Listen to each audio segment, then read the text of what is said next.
With new sanitizing measures in place, Salon 3C's in West Virginia is reopening. We're all very ecstatic to be back here at work today. But not all Americans returning to work are so certain. It's fearful, but being between a rock and a hard place is that if I don't open now and someone else is going to take that business, maybe I'm not going to have a business to come back to. According to a recent survey from software company Qualtrics, 2 out of 3 people are uncomfortable returning to work right now. Health experts say that's understandable. This is a time to be anxious. This is a time to be worried.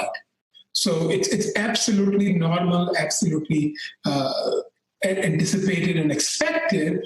But the thing is that everybody's tolerance of handling anxiety is different. Baylor College of Medicine Dr. Asam Shah suggests workers focus on taking precautions like wearing masks and hand hygiene.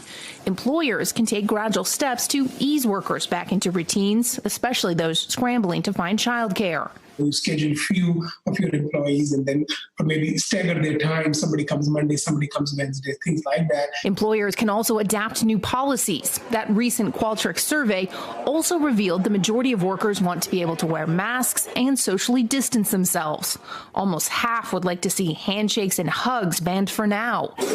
A new normal for the workplace as more regions get back to business. Hey, NBC News viewers, thanks for checking out our YouTube channel. Subscribe by clicking on that button down here and click on any of the videos over here to watch the latest interviews, show highlights, and digital exclusives.